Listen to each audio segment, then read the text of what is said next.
Okay,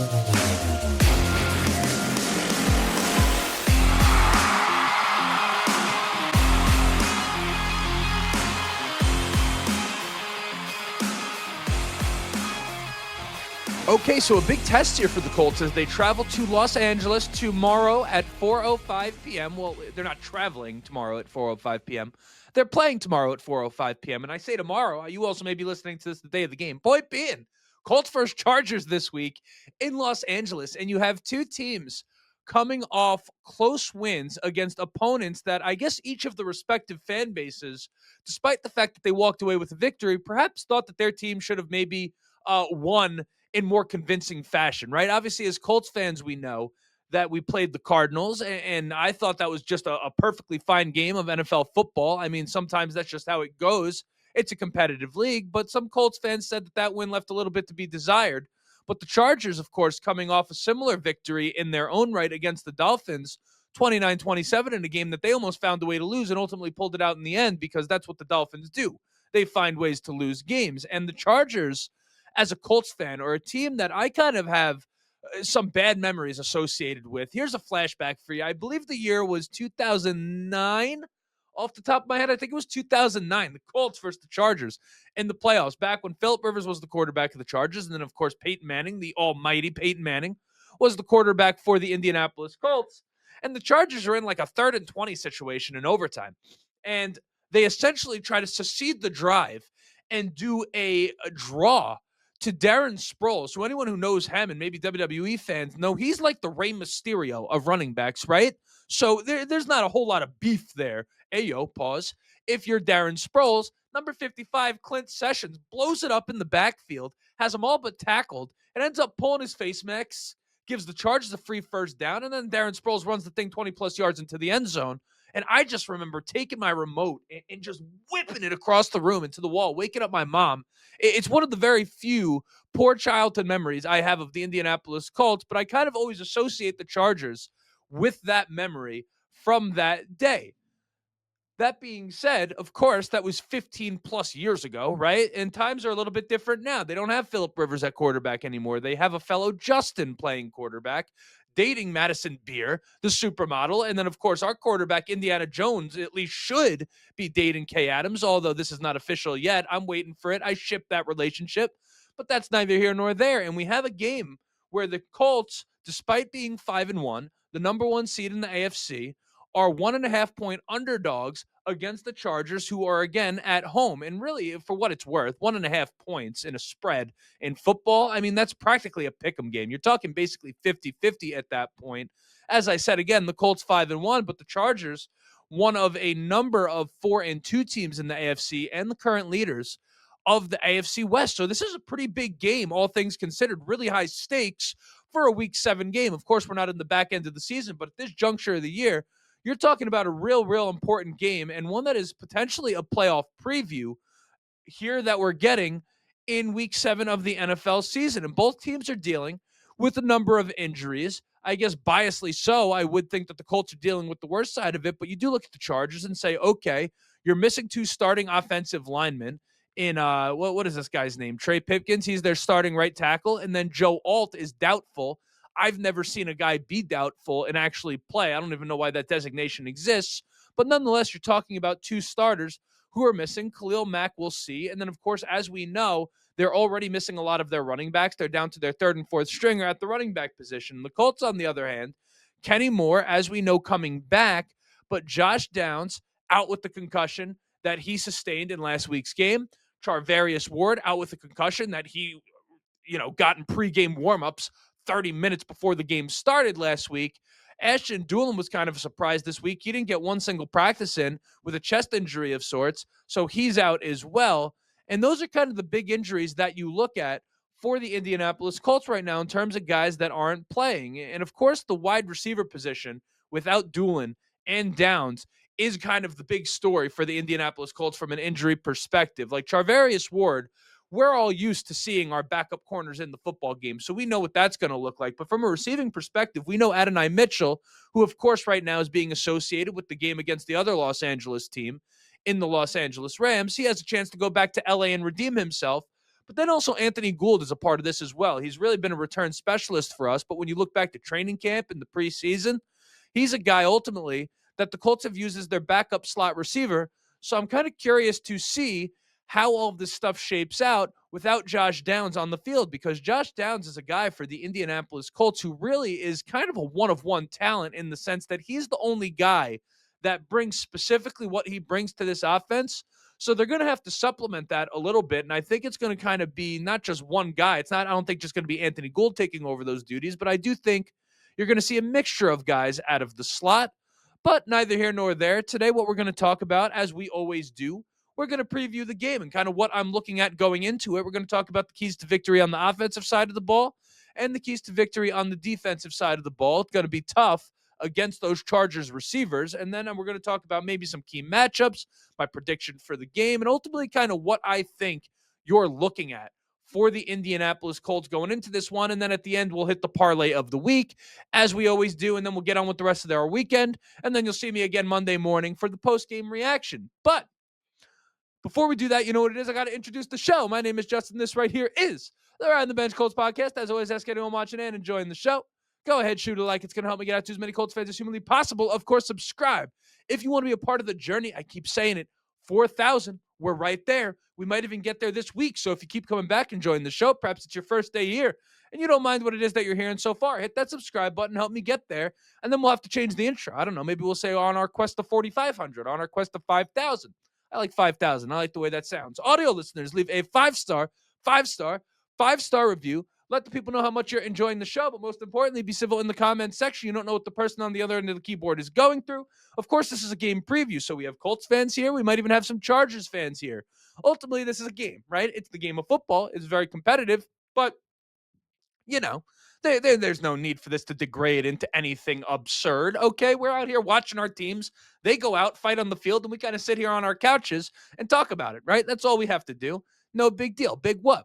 So, without further ado, let's get back into business here. And I'm going to start on the offensive side of the ball for the Indianapolis Colts, because generally speaking, for offense, a lot of the times our analysis is kind of just, if you're the Colts, keep doing what it is that you're doing. But in this game, I do think it's a little bit different. I mean, number one, the Chargers defense, kind of a legit defense overall, and not exactly a team that people think about when they're thinking about good defenses. But you're talking about a top 10 scoring defense, top 10 in yards allowed, sixth in terms of passing yards allowed, and then they've been great in the red zone, right? They're second in terms of touchdown percentage allowed in the red zone in this league. And then, of course, the life force of the defense when Khalil Mack isn't on the field, and we'll see if he plays or if he doesn't. It looks like he might, is number 3, right? Derwin James in the back end. At least I'm pretty sure he's number 3. I guess I didn't really check that before I said it. Pretty sure Derwin James is number 3, but we all know Derwin James, fantastic football player, one of the best defensive players this league has to offer. So you're talking about a game breaker in him on the defensive side of the ball, and he kind of leads the charge for this Chargers defense, no pun intended. And if you ask me, this is a day, if you're the Colts offense, where I think you're really going to have to help the defense out. And yes, of course, when you think about helping the defense out, you think about scoring points, right? But it's not just going to be about scoring points. There's other things that you can do if you're the Colts to help this defense out. Part of it, of course, is the fact that you need to control the time of possession in this game. Like, of course, you always want to do that, but some weeks it's more important than others. For example, last week, the Colts were able to beat the Cardinals without controlling the time of possession, right? This week, I don't think if they end up behind the Chargers in that specific statistic as a team, I don't think they're going to be able to win this game without doing that. And I do think you look at the strengths and weaknesses of this Chargers team on the defensive side of the football, and in theory, it does work in favor of the Colts being able to do exactly that. This is a team in the Chargers that, yes, is in the top half of the league defensively in terms of passing yards allowed, but they're also in the bottom 12 in terms of rushing yards allowed. And you do kind of look at the defensive line of this team and say there's really no one to fear from a run-stopping perspective. Now, here's the thing about the Colts. The scouting report on the Colts, if you're a defense coming in and saying we're versus the Indianapolis Colts and you look at their tendencies, what it's going to tell you is that they're going to come out and pass the ball early and often and then kind of settle into the run game as this game goes on. So I assume that's kind of what the Chargers expect given the sample size we have of the Colts doing that up to this point.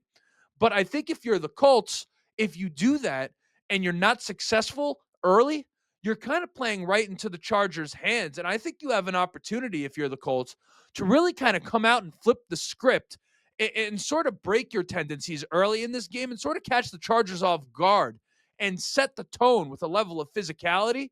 And that's kind of what I would hope that they do. That being said, if they just throw the ball and it works, great. But I'm thinking if I'm the Colts, that's kind of how I'm looking at it. And another thing, by the way, we talk about this idea of time of possession. That's not just a number, right? You kind of talk about, okay, this team had it for 32 minutes of game time. This team had it for 27 minutes of game time.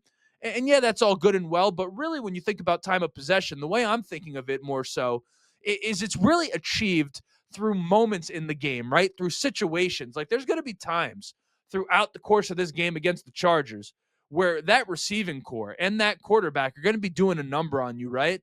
Justin Herbert's going to be out there wheeling and dealing. There's no question about it. That's what he does. And your job as an offense, when you get back the ball in a situation where the Chargers just put up a big drive against you, of course you want to respond, right, with points, but also you want to ensure that you give your defense time to rest. And on top of that, kind of ensure that you sustain enough of a drive to make sure that one, the Chargers aren't able to just get it back and keep momentum going in their favor, but two, to kind of make sure that even if you don't score, you're able to pin the Chargers back and play the field position game a little bit. So when I'm thinking about time of possession, yes, it's about the number, but it's more so about some of those specific situations, like I just mentioned, that I anticipate being a part of this game. So if you ask me what my plan A would be, like let's say it's not Shane Steichen, let's say it's Justin Steichen, right? Coach Justin's tendencies to go out there and achieve what it is that I'm talking about. Really, the big thing for me going into the week is that I'm going to want to be placing a major emphasis on ensuring that the Colts, of course, are in a favorable second and third down situation as often as we possibly can be, meaning that on first down and on early downs in general, I'm going to be running the football, right? Or working the quick passing game, kind of screens, easy completions, RPOs, right? Either runs or passes, essentially. And if it's a pass, hold on, let me very late at night. Let me get back to it here. Either runs or passes that are an extension of the running game, these really quick, easy passes. I think the Steelers, actually, if you're talking about a team that does a great job of it, the Steelers, you even saw on Thursday night, they kind of have a way of, yes, they throw the football, but they also do it in a way where they get it out so quick that it's practically a running play in terms of how high percentage the completion is and how you're kind of really just throwing it at the line of scrimmage and letting your guys get yards after the catch. That's some of what I want to see out of the Indianapolis Colts on the offensive side of the ball, because a lot of people don't really view it this way. A lot of people think about the big plays and the fantasy points. When you're talking about your offense moving down the field, technically, as per the math, all you need is 4 yards per play, right? Because on first down, if you get 4 yards, you're at 2nd and 6. And then at 2nd and 6, if you get 4 yards, you're at 3rd and 2. And then bang, your next 4 yards is a first down. So that's really all you have to do. And because of the state of this secondary, if you're the Colts, I'm not sure you want to be in a position in this game where you're going shot for shot with the Chargers. Like if you can avoid that, even with how great your offense has been, I think you do. So in doing that, I think it's going to require kind of the Colts winning a different way than perhaps we're used to seeing them win up to this point, and perhaps in a way that to some degree sacrifices a little bit of their firepower in favor of kind of controlling the tempo of this game and keeping everything reined in. So I say keep an eye on that. I would not be surprised to see the Colts kind of try to slow down the tempo of this game if they can. Again, all of this said, they could just go out and do what they do. I mean, when you're a juggernaut offense like the Indianapolis Colts, there's another side of it to what I'm saying where perhaps you don't want to sit here and overthink the damn thing. Maybe you just go in there and do what you do and force them to stop it, right? Like the Chargers defense is good, but are they better than the Colts offense is as an offense? Probably not. So that's how I kind of look at the offensive side of the football for this game. Defensively, though, I think that you're going to run into a real problem from a coverage standpoint. And this doesn't take even a genius to figure out. Yes, you have Kenny Moore coming back. But again, without Charvarius Ward and all the injuries you're already experiencing, the Chargers, have a three-headed monster at the receiver position. And then again, of course, Justin Herbert can absolutely sling the rock. So if you're the Colts, I think you have to kind of completely detach yourself, right? Completely separate yourself from the idea of stopping the Chargers through the air. Lou Anarumo has said multiple times, this has kind of been a coined phrase of his, where he just says, it's the NFL. They're going to catch balls. And this is a game where this is absolutely applicable. But really, what you have to ask yourself, no, you're not going to stop them. But how can you make life difficult for this Chargers offense? How can you stifle them? How can you make them work for it? And more specifically, how can you put the Chargers in a position where you're putting a ton of pressure on Justin Herbert to play a level of hero ball? And for me, that's really kind of what I view as the key to victory in this one for the Colts, is make it where it's Justin Herbert, as opposed to saying this is the Chargers versus the Colts defense. Say this is Justin Herbert versus the Colts defense. If you could kind of narrow it down to that, I think you might be putting yourself in a better position than if it was another way.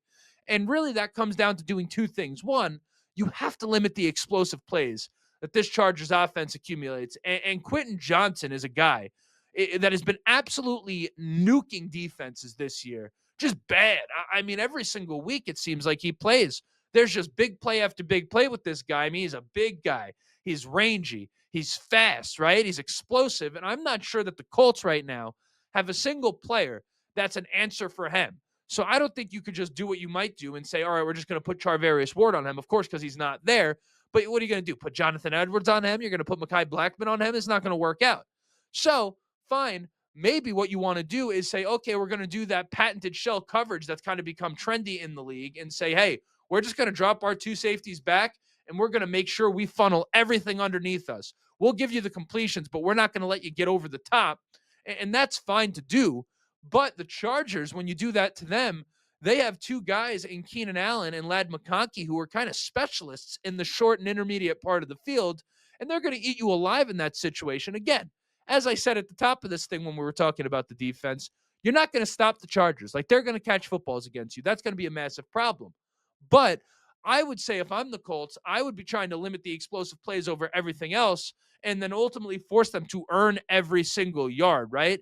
And then in that, if you do this second thing, which is stop the run, this is going to help you a lot, and I'll kind of explain why. Because this is a team and a coach that wants to run the football. It's also a team that, again, is going to be without two starting tackles, most likely, and then without their sensational rookie, Amari Hampton. Is it Omari Hampton? Amarion Hampton? Point being, he's a stud out of North Carolina. And then they're going to be without Najee Harris as well. And now, what's his name? I don't know the names of all these damn running backs. This guy, Vital, obviously fantasy owners know he was able to produce last week. I think 18 carries, 120 plus yards. He was able to get it done even without the two starting running backs there. But I am looking at this Colts defensive front at some point, and particularly defensive tackle group that's been playing excellent from DeForest Buckner and Grover, of course. But I even think Adebaware and Neville Gallimore have really held up their end of the bargain when they've been in as well. Can you just stop them from running the football on early downs here? Can you force the Chargers to abandon the running game somehow? Of course, that one comes from having the stopping the run early, but then also on the offensive side, can you put pressure? Can you kind of get them down 7-0, 10-0, 14-0? Are you able to do that? Because if you're able to do that, now you put yourself in a good position from a pass rushing perspective because you kind of force this offense to be one dimensional and sort of let your guys just go out there and do their thing. If you're able to accomplish those two things, which is stop the explosive plays over the top and stop the run, I think you put Justin Herbert in a spot where he needs to be the entire offense and complete a lot of passes consistently to move the football. And when that happens, even for a great quarterback like Justin Herbert, once you don't have that balance on the offensive side of the ball, then you become prone to a mistake. Maybe you get a little bit impatient, right? Something to kind of force Justin Herbert to maybe give you an opportunity here to win this football game. That's all easier said than done, of course. But when I view this game for the Colts defense, it's either do what I just said or watch the Chargers score 27, 30, 34 points. Like, that's just how I anticipate this going. My game prediction, I have no clue because the Colts obviously have been so good and they've found ways to win and their offense has been so good. So even in the face of a Chargers offense that perhaps can go out there and put up some points, ultimately you are looking and saying the Colts offense should be able to put up their points as well. But again, I think if you're just able to make the Chargers a little one-dimensional and then again, force them to drop back and pass with 2 backup tackles and let your pass rushers get on in there, I don't know. I think this game ends up finishing within 3 points in either direction. And I guess I would like to pick the Colts, but I don't want to jinx it. So I won't pick anyone. I'll just tell you, I think we're in for a very close and fun game here tomorrow at 4 p.m. or today at 4 p.m., whenever it is that you're listening. My gut honestly says that, let's not say it. You probably know what my gut says, which is why I won't say it. Now, to the parlay of the week, we're going to keep it very, very simple. Without Josh Downs, I expect a big, big day for Michael Pittman Jr. because he's still a chain-moving type of guy. So I think a lot of the targets that go to Josh Downs, a lot of people thinking about Anthony Gould, I actually think that Michael Pittman will get some work out of the slot, and I think the Chargers will kind of just let him have his 8 yards here and there. So we have a 2-leg parlay. That's all we're doing here. And we're going Jonathan Taylor, 70-plus rushing yards. If you want to get aggressive, go 80-plus, 90-plus. And then Michael Pittman Jr., I'm going for 6-plus receptions. That's plus 190, and hopefully we have a profit boost when we wake up on Sunday. We can tack on a little bit more to that. But that right there was the game preview versus the Chargers. I'll see, I guess, in a kind of, I always do like a quick 1-minute reaction after the game, so you'll see me for that. But then you'll see me for Monday morning's episode. Drop your thoughts on the game. Let me know what you're thinking. Like, subscribe if you have not yet. And as always, go Colts.